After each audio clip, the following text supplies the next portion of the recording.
Saya mau beri masukan untuk negara, begitu juga untuk oligarki, saudara, berkaitan dengan tadi yang disampaikan oleh Habib Muhammad bin Hussein soal PSN, proyek strategis nasional, saudara. Bukan rakyat tidak mendukung, bukan ulama tidak mendukung, bukan habaib tidak mendukung. Kita mendukung proyek strategis nasional, tapi proyek tadi nggak boleh melanggar aturan.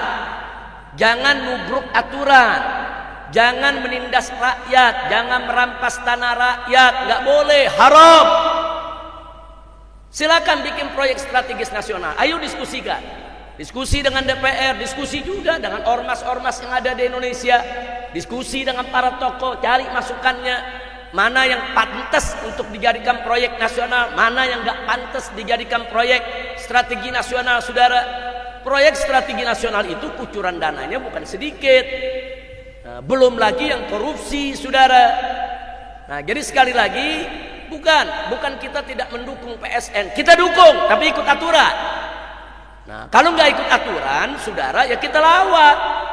Apalagi kalau ada rakyat yang diusir, rakyat dipukul, baik itu yang terjadi di wilayah Tangerang atau di wilayah Rempang. Nah, saya udah teriak-teriak soal Rempang dari mimbar ke mimbar, panggung ke panggung. Stop cara-cara begitu. Masih tetap aja sampai sekarang dilakukan ya, kawan. Nah, kalau begitu caranya, ya siap-siap aja rakyat bakal revolusi. Ini bakal meledak ini ya, kawan. Kalau terus-menerus rakyat ditekan, diusir, ditekan, diusir, dirampas haknya, mereka bakal melawan. Nah, kalau itu terjadi, habaib ulama akan bela rakyat. Selama rakyat ada di jalan yang benar, selama rakyat itu jadi mustad'afin wa mazlumin, pihak yang lemah dan terzalimi, wajib kita bela rakyat ya. Nah, maka itu kita udah berikan nasihat dari jauh-jauh hari, janganlah mau PSN coba dikaji ulang. Kita udah sampaikan secara baik-baik, coba lihat dulu dong, masa tanah rakyat dirampas, kemudian rakyat diperlakukan dengan tidak baik, nggak boleh seperti di Pulau Rempang ya, kawan. Pulau Rempang itu umat udah hidup di sana dari sebelum Indonesia ada. Mereka tinggal di sana, ada 17.000 penduduk, itu sudah tinggal 100 tahun lebih.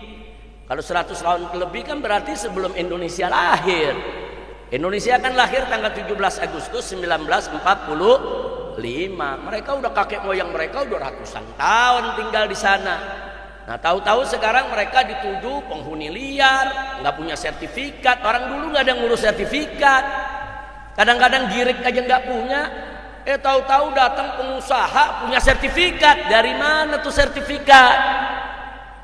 Dengan alasan ini kami punya sertifikat, wilayah ini kami yang punya, maka 17.000 masyarakat Melayu yang sudah ratusan tahun tinggal di Pulau Rempang dipaksa harus pindah.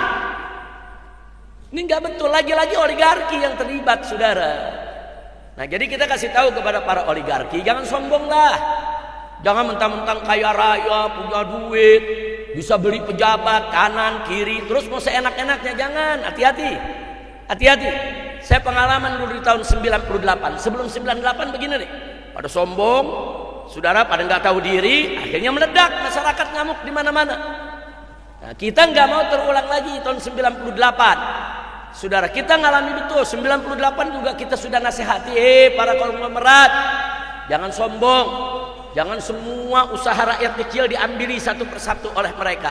Hati-hati, rakyat kecil nggak bisa bersaing, rakyat yang kecil nggak bisa bersaing dengan konglomerat. Tapi kalau mereka sudah marah, nah, mereka bisa ngamuk, mereka bisa revolusi, dan itu terjadi. Nah, sekarang kita nggak mau terulang lagi 98. Tolong, para oligarki jangan sombong, jangan mamer-mamerin kekuasaan. Kita nih berkuasa, siapa melawan kita? Jangan sombong, jangan.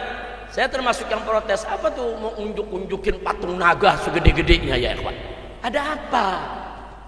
Mau bikin patung naga? Bikin patung naga di rumahnya, bikin patung naga di kelentengnya, bikin patung naga di rumah-rumah ibadah mereka, ditaruh di tengah jalan, di tempat fasilitas umum, segede-gede alihim. Maksudnya apa? Mau nunjukin begitu, nih gua mau pamer, gua bisa bikin apa aja, begitu. Hati-hati ya, kawan. Jangan pamer-pamer begitu. Kalau kamu bikin patung naga di negeri Cina sana, silakan. Ini negeri mayoritas Islam, apalagi saudara tanah Banten. Jakarta Banten ini identik dengan Islam. Saudara ngelihat patung naga begitu, masyarakat melotot semua. Kiai-kiai melotot semua. Ini mau pamer dewa, mau pamer agamanya, atau mau pamer kekayaannya. Gua kaya, gua mau bikin apa aja, kenapa? Jangan. Hati-hati. Nah, saya minta kepada pemerintah juga untuk mengkaji lagi. Nggak pantas, itu perbuatan yang nggak elok, nggak pantas. Bangunlah, silakan bangun rumah sakit, bangun gedung-gedung yang manfaat, bangun pasar-pasar yang halal, bangun perumahan-perumahan yang bisa dibeli oleh semua pihak. Silakan. Kita nggak anti pembangunan ya Pak. Silakan bangun, tapi ada aturan-aturan yang nggak boleh dilanggar. Pinggir laut itu milik negara, bukan milik pribadi. Kalau pinggir laut milik pribadi, nanti orang bisa menyelundupkan apa saja. Saudara, bisa menyelundupkan orang dari luar negeri masuk kemari tanpa paspor, bisa menyelundupkan senjata. Saudara, untuk dia berbuat tidak baik di negeri kita, bisa menyelundupkan narkoba. Nah, jadi pinggir laut itu sepanjang pantai semua harus jadi milik negara dan harus dijaga oleh negara. Saudara, jangan diberikan privilege atau hak-hak pribadi siapapun. Saudara, mau Cina kek, mau Arab kek, saudara mau siapapun mereka, jangan diberikan hak pribadi untuk mengatur laut. Saudara, laut milik negara, negara yang harus atur, negara yang harus jaga. Nah, karena itu bagian daripada pertahanan negara kita. Jebol di lautnya, jebol pinggir pantainya, maka macam-macam barang akan bisa diselundupkan ke negeri kita. Narkobanya, senjatanya, kemudian human traffickingnya, saudara, penjualan manusianya, semua bakal masuk. Nah, jadi sekali lagi, ini yang ingin saya sampaikan. Ya, saya sudah 2 minggu ini nggak ceramah, nggak teriak, tapi saya terus ikuti semua berita ya, Pak. Nah, ini nasihat kita sampaikan dengan ikhlas, dengan tulus. Saudara, tolong pemerintah jangan dimanja itu oligarki. Kita tidak memusuhi oligarki. Mereka mau bangun silakan, mereka mau dagang silakan, mereka mau bisnis silakan. Tapi ada norma-norma agama jangan mereka langgar, norma-norma budaya jangan mereka langgar. Jangan. Dan jangan adu domba umat, jangan. Santri nih, dia bayar santri lain untuk turun bela dia. Jangan. Oh, ini yang memfatwakan haram ulama nih, dia bikin majelis-majelisan, saudara. Ini kan ada ulama, ada ulama-ulamaan. Ada majelis ulama, ada majelis ulamaan, saudara. Ini divide et impera ala Belanda. Diadu domba. Kiai diadu domba, kelompok diadu domba, saudara. Dan jangan sok jago pakai nurunin preman. Saudara, nguber masyarakat. Jangan. Saudara, saya udah lama nggak nurunin laskar, tapi kalau begini modelnya lama-lama kita turunin juga, saudara. Jangan nantang, jangan preman, ada tokoh aktivis buber aktivis dipukulin, saudara, sama preman. Jangan, saudara, jangan dipikir tuh Habib takut, ulama takut, kiai takut, aktivis takut. Enggak, kita enggak takut. Cuma kita tahu diri, enggak mau diadu domba sesama anak bangsa. Kalau kita ribut di bawah sesama kita, oligarki tepuk tangan. Nah, berhasil kan? Gua adu lo. Karena kita ribut sama kita, saling lapor satu sama lainnya. Nah, setannya yang ketawa. Nah, justru saya lagi ajarin umat, setan sama setan kita adu. Jangan kita diadu sama setan. Lu betul-betul lagi. Gua nggak nanya kayaknya. Kalau tadi Habib Muhammad nanya, betul. Saya nggak nanya, main betul-betul lagi. Kelihatannya udah mulai emosi semua. Ini dia nih gara-gara makan kerak telur kali. Apa pala ikan asin yang dimakan? Masya Allah, kira-kira jelas ya.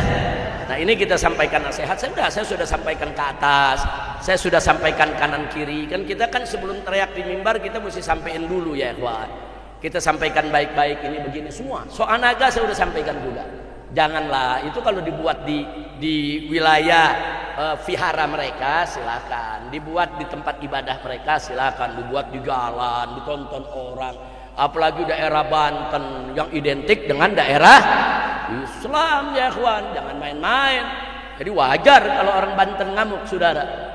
Nah, jadi sekali lagi saya setuju apa yang tadi sudah disampaikan oleh Habib Muhammad bin Husain soal laporannya bagaimana sikap FPI sebetulnya. kita mendukung semua gerakan rakyat di mana saja, saudara, selama untuk membela negara, membela agama, membela rakyat, membela kebenaran, membela yang hak. Kalau bela yang salah enggak, kita enggak boleh terlibat di sana. FPI tidak boleh untuk membela yang salah, siapapun dia ya, ikhwan. Kalau salah katakan salah, benar katakan benar. Nah, itu yang saya mau sampaikan. Mudah-mudahan insyaallah Allah Subhanahu wa taala menjadikan negara kita baldah thayyibah wa rabbun ghafur. Amin ya rabbal alamin.